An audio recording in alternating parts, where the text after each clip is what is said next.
We've been hearing a lot about the new LandCruiser Wagon lately. More expensive, more sophisticated, well, just a whole lot more. Well, here's a LandCruiser Wagon that's a whole lot less. It's the 70 series. Is less actually more? Let's go and find out.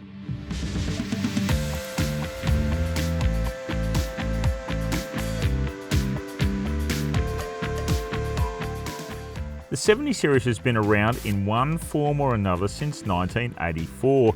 There's a crew cab, high roof troopy, cab chassis, and this LC76 5-seat wagon. It's about $30,000 cheaper than the cheapest new gen LandCruiser LC300 wagon. And it sure looks it. This squared off box of a design has barely ever changed. It could be from the 1960s, let alone the 1980s. And so do some of its features. Halogen headlights, manually adjustable mirrors, a retracting radio aerial, even manually adjustable front hubs for the 4x4 system. It's a bit more modern under the bonnet. This 4.5 litre turbo diesel V8 has been around since 2007. It's got reasonable power, lots of torque, and can get a bit thirsty. The good news there, a 130 litre fuel tank should make distances between refuelling still pretty lengthy. And don't go hunting for the auto in the options list. It's a 5-speed manual only, allied with a dual range part-time 4x4 system and front and rear locking diffs. This thing is meant to go a long way off-road.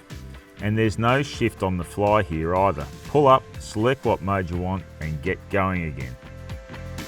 If you think it's utilitarian in here, be aware this is the upmarket GXL model with cloth seats and carpet. The cheaper workmate is hose out.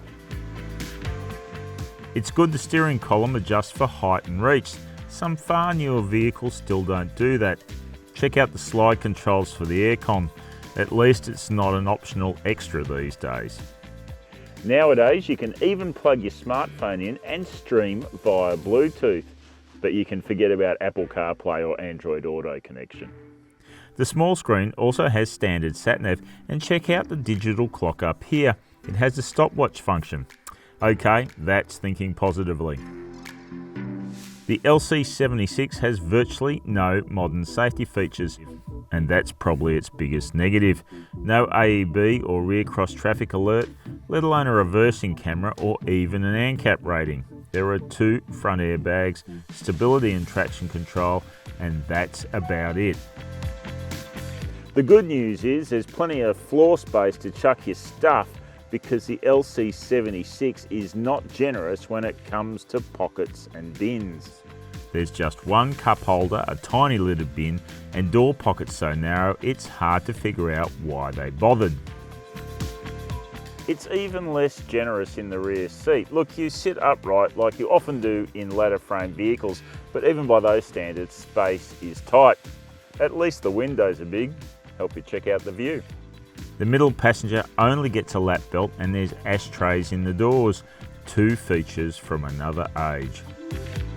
Open these barn doors and you'll find a sizable boot area, even before you flip or fold the rear seat. There's certainly enough room to fit a few swags for that outback adventure.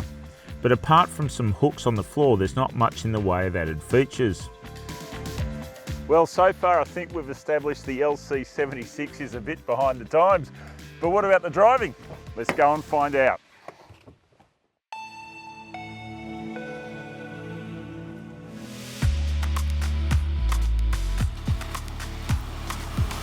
So what you've got to remember about this vehicle is it's trapped in a bit of a time warp. The LC76 is designed to get you a long way beyond the black stump without relying on techo gizmos to do it. The engine will certainly play its part. Allied with short gearing, it's a stump puller happily idling along at about 1800 RPM at 90 kilometers an hour in top gear on the open road. Off-road, it's pretty much unstoppable. Although there's one weird thing going on here. The engine is so big it forced Toyota to widen the front track, but it left the rear track narrower, which doesn't always work out off-road in soft sand especially. There's unsurprising sloppiness to the on-road handling, but get onto rougher surfaces and the dual live axles provide a really comfortable progress. They keep the wheels in contact with the surface really well. On the road, the ride is nothing special. Although being long in the wheelbase and softly suspended, it never gets crashy. And it's excellent off-road as you rock and roll along. Mind you, don't expect modern levels of refinement from the LC76. It's not really a vehicle that does noise, vibration and harshness damping. The fuel consumption claim for the LC76 proved a bit optimistic. We averaged just under 12 litres per 100 kilometres with a fair bit of highway cruising thrown in amongst our off-road adventures. Despite the lack of cameras and sensors, the LC76 is not too intimidating to manoeuvre around.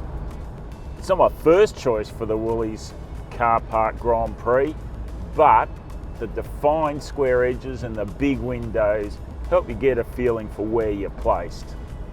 So no doubt this driving experience is a bit of a blast from the past, but off-road, that's fine. The 76 series LandCruiser Wagon is covered by a 5-year unlimited kilometre warranty.